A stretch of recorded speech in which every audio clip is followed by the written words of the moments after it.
but definitely now's the time to not sit back. Hey man, what's happening? Oh, Sean, how you doing, buddy? Good. How are you? I'm all right, man. Where are you at?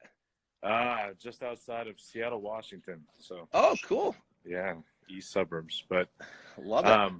so I've been doing a lot of this stuff for about 13 years now. I'm an agent out here, but I invest in other markets. Sure. We've definitely had a few deals go sideways.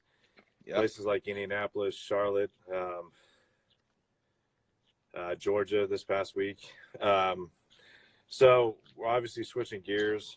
As far as when you buy on a land contract or contract for deed, how then do you dispose of it? How do you sell it? What do you use to sell it on? Because obviously you do the land contract so the person can sign all the forms once and they don't have to sign forms again when you sell it off later and stuff like that. But Exactly. what are the forms that you use to then do the Sell it. It's essentially the exact same contract you're going to use. The only difference is you're going to sign the contract, but we get the exact same contract, and the only difference is the actual down payment differential. That's the arbitrage. So you're going to have your regular BC purchase contract with your buyer, and then you're going to have an addendum of what they're going to do, what they're going to put for a down payment. And obviously that down payment is going to be higher than the down payment you have with your AB contract. And then make sure I don't know who you're using for title, but use Clothesline Title or use WFG Title. Are you guys using those guys in Georgia and stuff like that? So I use WFG. I actually asked you a question about that the other day on the live stream about WFG. I use them explicitly. And so, yeah, that's not a problem already.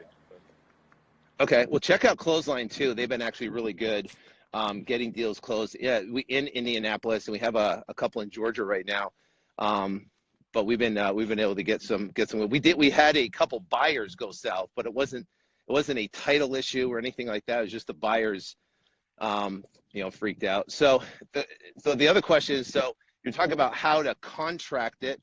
The contract on those is the same thing. Selling those, we use an email blast. So what we do is we buy the agent list for all the real estate agents in the state with the phone numbers, and we'll blast an email out to all those real estate agents. And then we'll pull out all the cash buyers in REI Automator for that. And I think you can do it by city only. You only can search by city. But to pull all the cash buyers, we'll skip trace them and we'll email them. So we're going to email them first, and then we use a service called Text Buyers Now. Text Buyers Now, I think you saw that. You use that service, and we're going to text out all the agents the property with a land contract. And those fly off the shelf. Those are some of our best deals. They fly off the shelf because they don't have to have any financing. We got one right now in Orange Park. It was a wholesale deal that we flipped to a land contract. And the buyer jumped all over it, and he's all over that deal. So it's a land contract A to B, and then a different land contract B to C, and you just run them simultaneous to each other. No, it's a normal A to B contract with an addendum that says you're basically conveying title via a land contract. So you're doing a regular A to B with the addendum, and the addendum basically says, seller agrees to convey title via a land contract. Loan amount shall not exceed X. Payment amount shall not exceed Y. And buyer agrees to pay seller $3,000 net at closing. Seller agrees to vacate property on or before closing. And then that's it. So it's a normal AB with that addendum, and then you do a normal BC, and the addendum is, seller agrees to convey title. We're the seller now, right? Yeah. For the BC. Seller agrees to convey title via a land contract. Loan amount shall not exceed this. Payment amount. Once you get the payoff and that, and you confirm those numbers, you can actually write the BC. And then payment, down payment amount shall be $25,000 versus $3,000 for the term of say 3 to 5 years, whatever that is. So it's the exact same thing. The only difference is the addendum in the language. The language is actually exactly the same except for the down payment amount. then you take those two contracts, just like you do with a wholesale deal, and then instruct title based upon the addendum that we're doing a land contract. And so they're going to prepare the AB land contract. And then they're going to, basically have one land contract. It's just one conveyance. And then you're going to assign that land contract to the buyer for the difference in the down payments. So, and WFG should know how to do that. All right. So either way, the final end buyer then sees the difference between the contracts, correct? Only when you initiate the assignment. So we initiate Correct. all of our assignments. At Yeah. final signing, basically. Correct. Yeah. So we initiate all our assignments 72 hours prior to close. Otherwise, we're getting a purchase contract with non-refundable earnest money deposit. So now I get them committed, and in our contracts, we basically have the right to flip it to an assignment.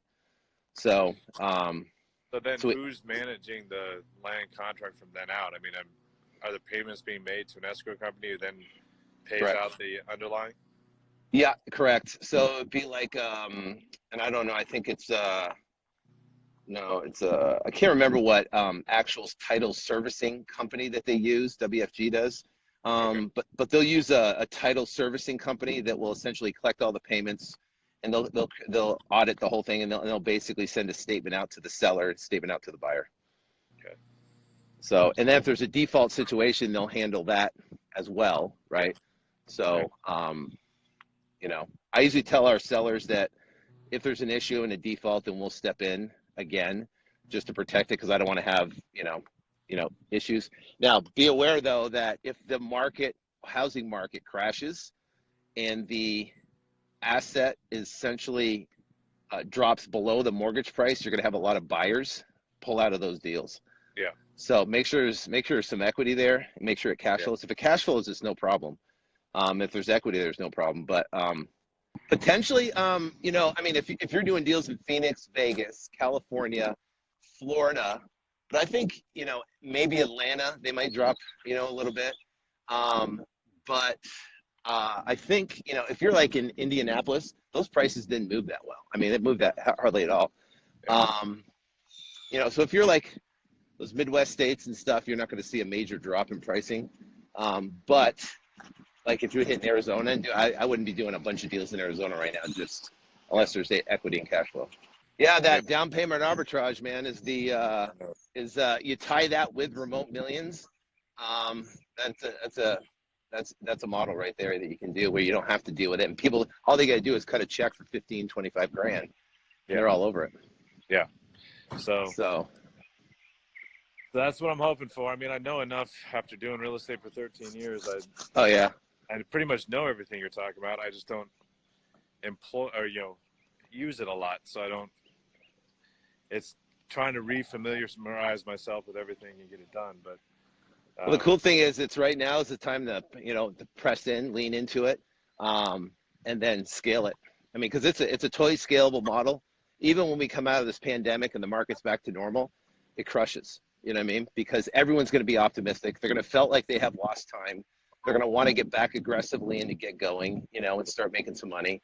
So, I mean, when we do come on the other side of this thing, I think it's going to blow up, So I would position yourself right now to kind of grow and, learn the business, do deals, and then bring on some people.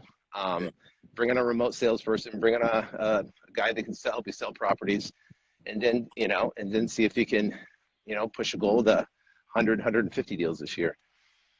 Yeah.